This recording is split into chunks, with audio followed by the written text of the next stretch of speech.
akan bikin Anda kaya. Kedengarannya kontroversial ya di zaman sekarang ini.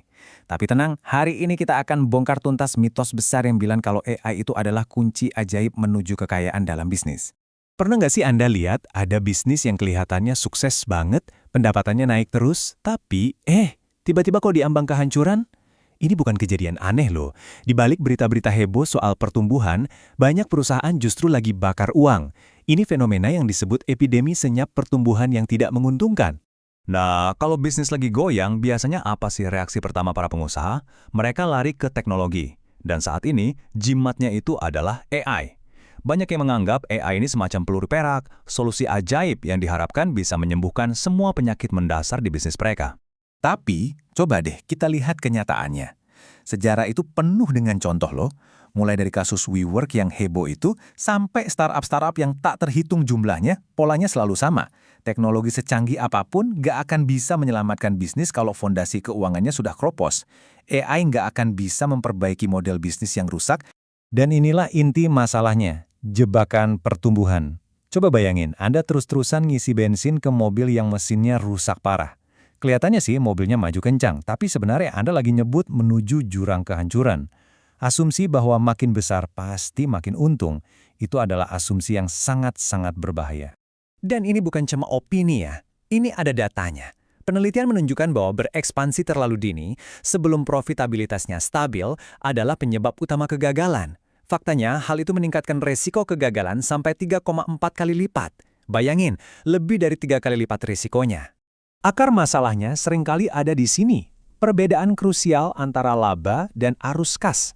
Laba itu angka di atas kertas, pendapatan dikurangi biaya. Tapi arus kas itu adalah uang beneran yang ada di rekening bank Anda. Sebuah bisnis bisa kelihatan profitable di laporan keuangan, tapi bangkrut karena nggak ada uang tunai buat bayar tagihan. Kutipan ini benar-benar merangkum bahayanya dengan sempurna. Gini deh analoginya. Laba itu papan skor dalam pertandingan, tapi arus kas itu adalah oksigen yang Anda butuhkan untuk tetap bisa bernafas dan bermain. Kalau kehabisan oksigen, ya skor setinggi apapun jadi nggak ada artinya kan? Oke, jadi gimana dong caranya keluar dari jebakan ini? Jawabannya dimulai dengan sebuah perubahan cara pikir yang radikal, yaitu dengan membalik total rumus akuntansi yang selama ini kita kenal. Coba deh perhatikan bedanya. Rumus tradisional itu, penjualan dikurangi biaya sama dengan laba. Laba itu cuma sisa. Kalau nggak ada sisa, ya nggak ada laba. Nah, metode profit first dari Mike Michalowicz ini membaliknya. Penjualan dikurangi laba sama dengan biaya. Ini bukan sekedar trik matematika, ini perubahan perilaku. Anda secara sengaja memaksa bisnis Anda untuk untung lebih dulu. Kenapa cara ini berhasil? Karena ini memanfaatkan sebuah prinsip psikologi yang kuat, hukum Parkinson. Sama seperti pekerjaan yang akan memakan waktu sebanyak yang Anda sediakan, pengeluaran juga akan membengkak untuk menghabiskan semua uang yang tersedia. Dengan mengambil laba duluan, Anda sengaja membatasi dana untuk biaya, yang akhirnya memaksa Anda jadi lebih kreatif dan efisien. Oke, mindsetnya udah kita ubah. Sekarang kita bangun sistem praktisnya. Ini bukan cuma teori ya, ini adalah kerangka kerja yang bisa Anda terapkan untuk mengendalikan arus kas Anda mulai hari ini juga. Sistem ini dibangun di atas 4 prinsip inti. Gunakan piring kecil, artinya pisahkan uang ke beberapa rekening. Utamakan keberlanjutan dengan alokasi yang konsisten. Hilangkan godaan dengan memisahkan uang profit. Dan tetapkan ritme, biar ini jadi kebiasaan. Semuanya dirancang untuk selaras dengan sifat alami kita, bukan malah melawannya. Cara menerapkannya sederhana banget, cukup gunakan 5 rekening bank. Setiap rekening punya satu tugas yang jelas, satu untuk semua pendapatan, satu untuk laba, satu untuk kompensasi atau gaji pemilik, satu untuk pajak, dan sisanya baru untuk biaya operasional atau OPEX. Dengan cara ini, kekacauan finansial langsung berubah jadi kejelasan instan. Tapi, disiplin finansial itu baru setengah dari cerita.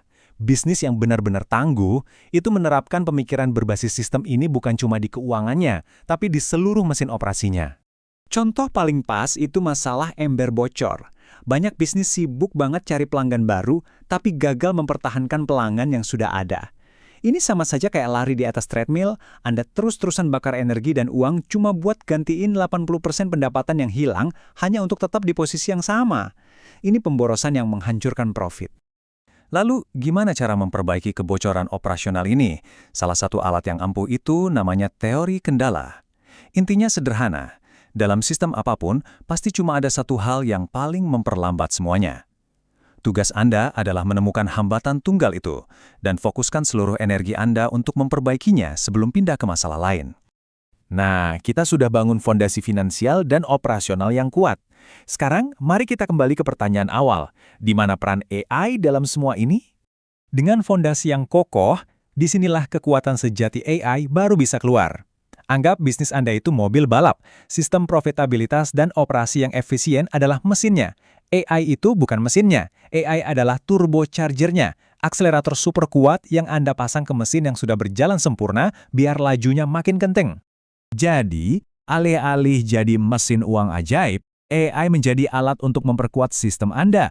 Contohnya, AI bisa menganalisis data untuk membantu Anda menentukan harga yang lebih cerdas atau mengotomatiskan alur kerja yang tidak efisien yang sebelumnya jadi hambatan Anda. Ini semua tentang membuat keputusan berbasis data yang bisa melipat gandakan profitabilitas yang sudah Anda bangun. Jadi, kesimpulannya begini. Berhentilah mengejar jalan pintas teknologi, dan mulailah membangun bisnis Anda di atas sistem yang disiplin. Karena pada akhirnya, sistemlah yang menciptakan kekayaan, dan sistem yang kuatlah yang mengubah alat canggih seperti AI dari sekedar harapan menjadi sebuah keunggulan kompetitif yang tak terkalahkan.